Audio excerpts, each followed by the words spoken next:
Bismillahirrahmanirrahim. Assalamu alaikum. My name is Dr. Muhammad Usama Ali, and today's lecture is about pathology. And the topic that we are going to discuss is the mechanism of cell injury.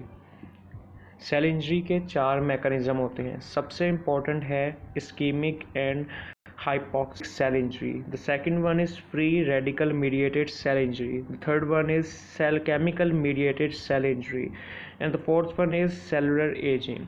इनमें से जो सबसे important है वो है ischemic and hypoxic cell injury. उसको हम आज डिटेल में पढ़ेंगे और बाकी नेक्स्ट को हम अगले लेक्चर्स में पढ़ेंगे. जो पहला है इस्कीमिया. इस्कीमिया नॉर्मली हम किसको कहते हैं? इस्कीमिया हम जब कहते हैं कि जब ब्लड फ्लो ऑब्स्ट्रक्शन हो जाए ब्लड वेसल्स के अंदर. जब वो ऑब्स्ट्रक्शन हो जाएगी तो ब्लड आगे ऑब्स्ट्रक्शन से आगे नहीं जाएगा. तो जब ऑब्स्ट्रक्शन से आगे वो ब्लड नहीं जाएगा तो ब्लड क्या कर रहा था? ऑक्सीजन को लेके जाएगा. तो ऑक्सीजन को लेके जा रहा था. जब वो ब्लड आगे नहीं जाएगा तो ऑक्सीजन भी आगे नहीं जाएगी, तो जिसकी वजह से टिश्यू हाइपोक्सिया हो जाएगा.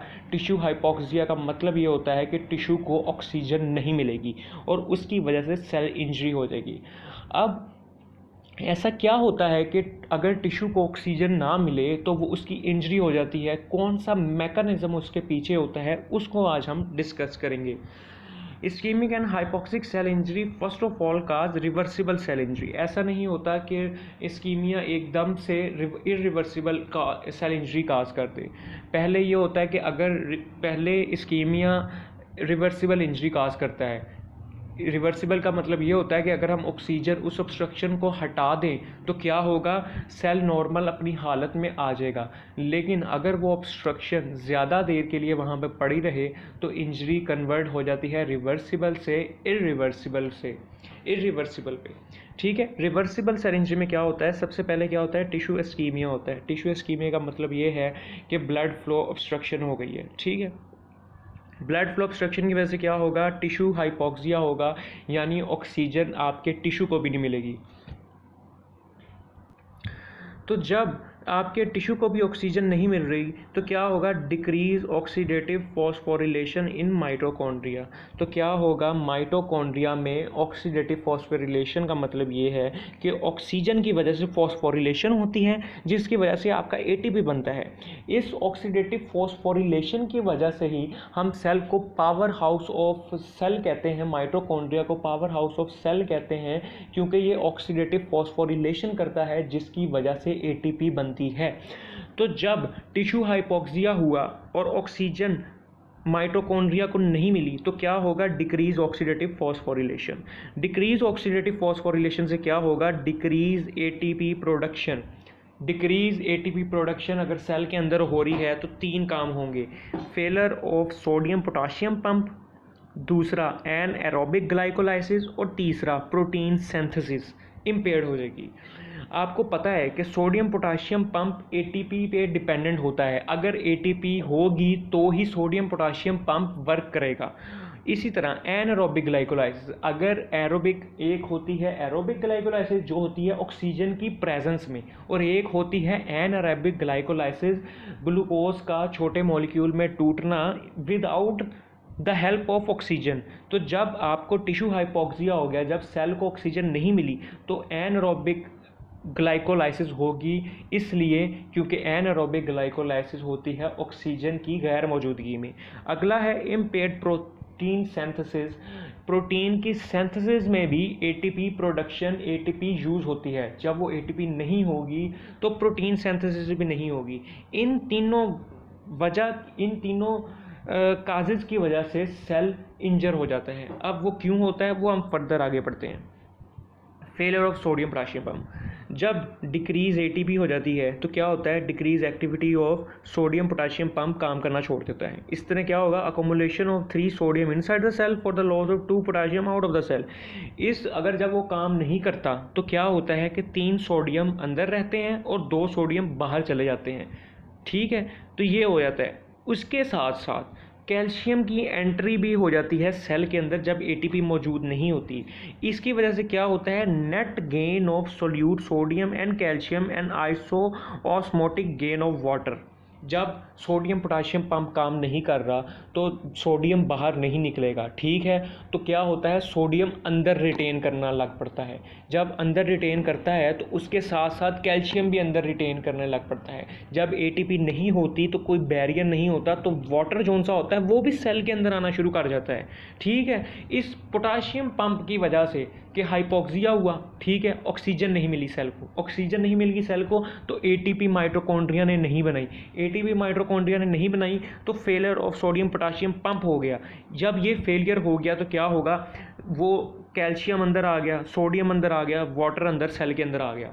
तो जब ये होगा तो क्या होगा, सेलुलर स्वेलिंग हो जाएगी, लॉस ऑफ माइक्रोविलाई हो जाएगा, सेल के अंदर ब्लैप्स बन जाएंगे, एंडोप्लाज्मिक रेटिकुलम की स्वेलिंग हो जाएगी। अब वो कैसे होती है ये देखें, ये नॉर्मल सेल था, इसके अंदर क्या हुआ, इसको एटीपी नहीं मिली, ठीक है, एटीपी इसे नहीं मिली, ठीक है, एटीपी ख़त्म हो गई तो इसने इस शेप में कन्वर्ट हो गया। इस शेप में कन्वर्ट क्यों हो गया, क्योंकि इसके अंदर वाटर आना शुरू हो गया, ठीक है, इसके अंदर सोडियम आना शुरू हो गया, इसके अंदर कैल्शियम आना शुरू हो गया। ये सारी चीज़ों ने इसके सेल के अंदर आकर क्या किया, सेल को स्वेल कर दिया। इसमें क्या हुआ, एंडोप्लाज्मिक रेटिकुलम की स्वेलिंग हो गई, सेल ओवरऑल स्वेल कर गया, सेल के अंदर ब्लैप्स बन गए छोटे छोटे से, ठीक है, माइक्रो माइलिन फिगर सेल के अंदर आना शुरू हो गई। ये सारी चीज़ें क्या होगी, ये सारी चीज़ें काज करेंगी रिवर्सिबल सेल इंजरी। तो फॉर एग्जांपल अगर हम एटीपी प्रोड्यूस होना शुरू हो जाए और सर्कुलेशन वापस आ जाए तो क्या होगा, ये सेल दोबारा इस शेप में कन्वर्ट हो जाएगा नॉर्मल सेल में। इसी वजह से हम इसे कहते हैं रिवर्सिबल सेल इंजरी। अगली काज है एनाएरोबिक ग्लाइकोलाइसिस। एरोबिक ग्लाइकोलाइसिस में क्या, ग्लाइकोलाइसिस का मतलब क्या होता है, ग्लाइकोलाइसिस का मतलब होता है ग्लूकोज के मॉलिक्यूल का छोटे मॉलिक्यूल में टूटना ताकि एटीपी प्रोड्यूस हो। तो ये दो तरह की होती है, एक होती है एरोबिक, एक होती है एनारोबिक। एरोबिक होती है ऑक्सीजन की मौजूदगी में, एनारोबिक होती है ऑक्सीजन की गैर मौजूदगी में। तो जब आपको पता है कि टिश्यू हाइपोक्सिया हुआ, ऑक्सीजन है ही नहीं, तो सेल में ऑटोमेटिकली क्या होगा, एनारोबिक ग्लाइकोलाइसिस होगी। तो वो एनारोबिक ग्लाइकोलाइसिस अब क्या करेगी, आपको अब शुरू से चलते हैं।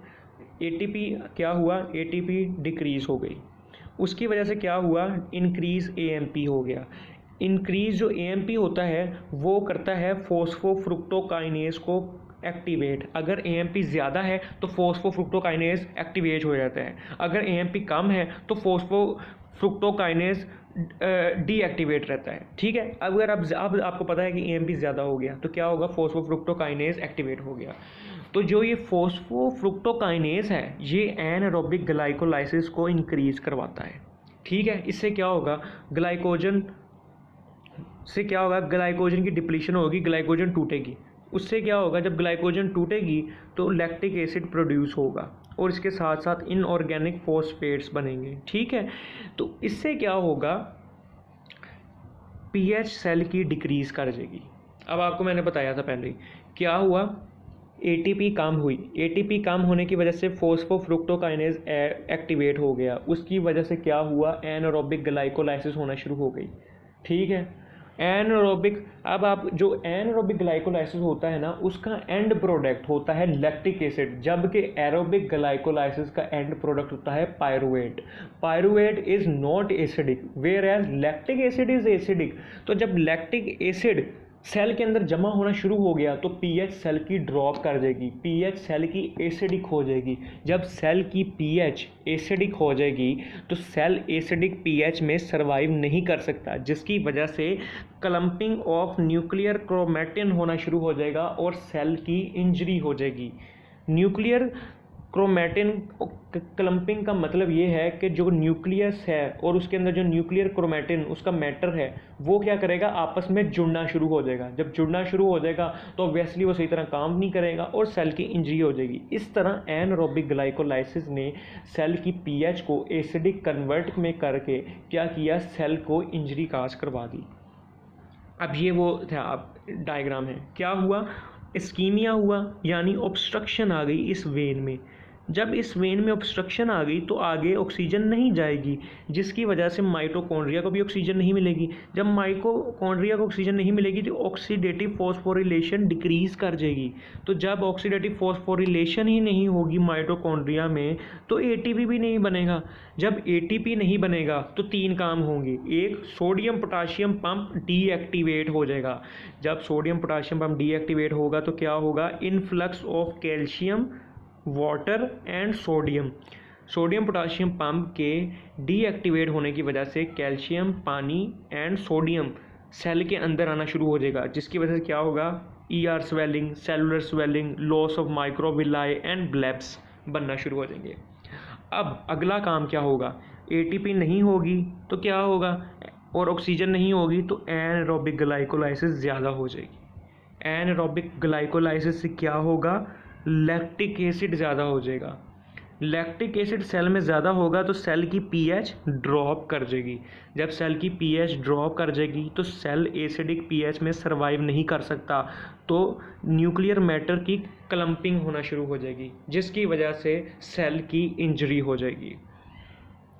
अगली काज है डिटैचमेंट ऑफ राइबोसोम्स।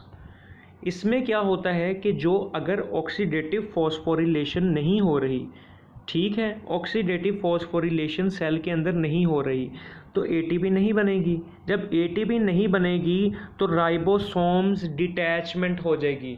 जब राइबोसोम्स की अटैचमेंट के लिए भी आपको पता है कि एटीपी रिक्वायर्ड होती है, जब राइबोसोम डिटैच्ड हो जाएंगे तो राइबोसोम प्रोटीन नहीं बनाएंगे तो प्रोटीन कम हो जाएगी, इसकी वजह से भी सेल इंजरी हो जाएगी।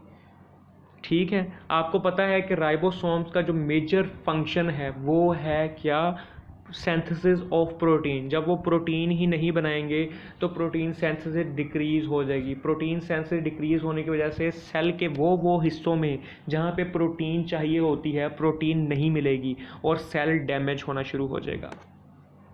ये वो है, अगर जब एटीपी कमी होगी तो राइबोसोम्स डिटैच हो जाएंगे एंडोप्लाज्मिक रेटिकुलम से, जिससे क्या होगा, decrease lipoprotein synthesis from the triglyceride, lipid accumulate inside the cell.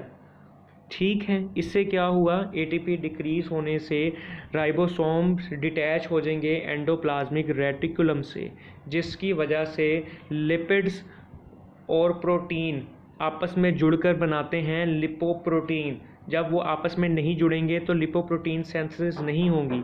जब लिपोप्रोटीन सिंथेसिस नहीं होगी तो लिपिड जोन से रह जाएंगे, आपके सेल के अंदर सिर्फ लिपिड्स रह गए, तो वो लिपिड सेल के अंदर जमा होने शुरू हो जाएंगे। जब वो सेल के अंदर जमा होना शुरू हो जाएंगे, लिपिड्स की ज़्यादती हो जाएगी सेल में, तो ऑब्वियसली क्या होगा, सेल की इंजरी हो जाएगी। अब एक और important point, all the above changes are reversible if the supply of oxygen is restored. For example, अगर ये जो सा आपके पास ये बना था, आपका इस्कीमिया हुआ था, यानी ये क्लॉट आपका बना था किसके अंदर, ब्लड वेसल के अंदर, ठीक है, अगर ये क्लॉट निकल जाए तो क्या होगा, ये सारे चेंजेस कन्वर्ट हो जाएंगे, ये चेंजेस जो सेल चेंज हुआ है वो नॉर्मल सेल की शेप में कन्वर्ट हो जाएगा और ये सारी और सेल अपनी नॉर्मल शेप में रिस्टोर्ड हो जाएगा। इन सारे चेंजेस को हम कहेंगे रिवर्सिबल, क्योंकि अगर हमने ऑक्सीजन सेल को दे दी तो सारे चेंजेस कन्वर्ट हो जाएंगे, जो ब्लैबिंग हुई, जो सेलुलर स्वेलिंग हुई, वो नॉर्मल अपनी शेप में चले जाएंगे। ठीक है, तो ये सारी चीज़ें, impaired protein synthesis, decrease ATP production, acidic pH, ये all these things cause reversible cell injury. Thank you very much.